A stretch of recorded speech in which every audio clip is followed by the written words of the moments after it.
Hello friends, the National Library of Ayurveda Medicine is pleased to present a new episode on Ayurveda. The present release is part of a video lecture series prepared for the education of Ayurveda literature in accordance with the academic curriculum of Ayurveda studies in India.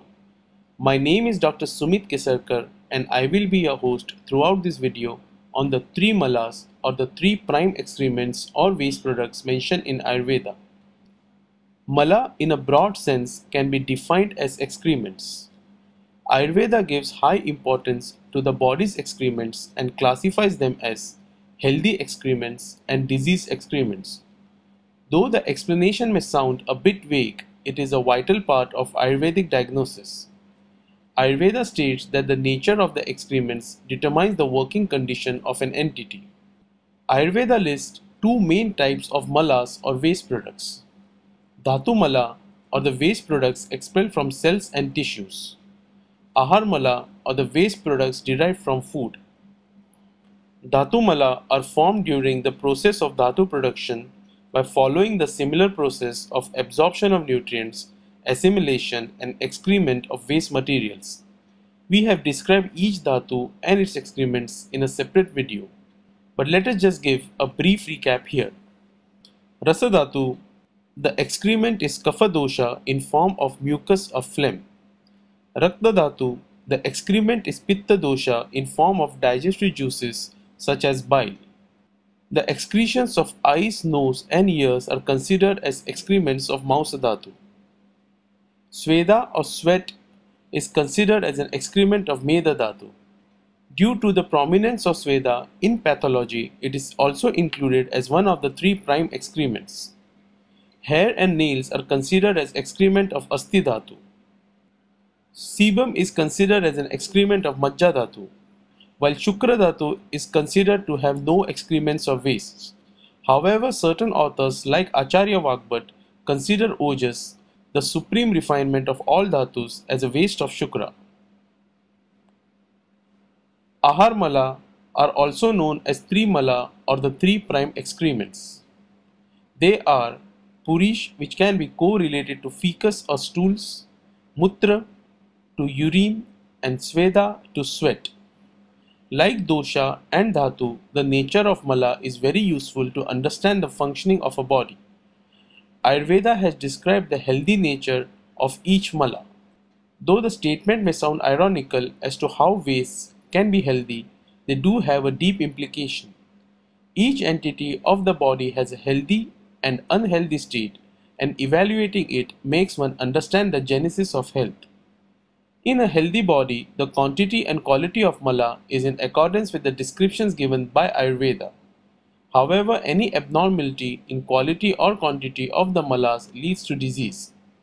The malas have the unique combination of the Pancha Mahabhutas or the five elements. Let us look at each of the three malas in brief. Purisha. Purisha or fecus is composed mainly of the element Prithvi or earth. In a healthy state, Purisha is described as semi-solid with a mucus coating. The unhealthy state of any entity can be examined when it is produced in excess, insufficient or when its structure is different from normal. The symptoms of Purish Vriddhi or excess production are described as follows. In brief, the symptoms include flatulence, abdominal unrest, abdominal pain and heaviness. The symptoms of Purishaya or insufficient production of Purish are described as follows. In brief, the symptoms include abdominal gases, bloating, pain in the back, pain in the chest and heart region. The assessment of Purisha helps evaluate underlying disorders. Mutra. Mutra or urine is composed mainly of the element Apaha and Agni. The excess production of Mutra or Mutra Vriddhi is described as follows. In brief, the symptoms include pain in the bladder, urge to urinate frequently. Increase of Mutra can indicate underlying causes like diabetes, bladder dysfunction, etc. The symptoms of insufficient production of Mutra or Mutrashaya are described as follows. In brief, the symptoms include difficulty in passing urine, heavy colored urine, sometimes accompanied with blood. Decrease of urine can indicate syndromes like kidney disorders and edema. Sveda. Sveda or sweat is composed mainly of the element Apaha. Sveda is also the excrement of Meda Dhatu. However, due to its prominence on a visible scale, it must be included as one of the 3' excrements. The symptoms of increase of Sveda or Svedavrutti are described as follows.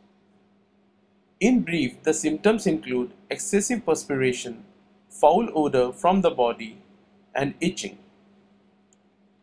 The insufficient production of Sveda or Svedashaya is described as follows.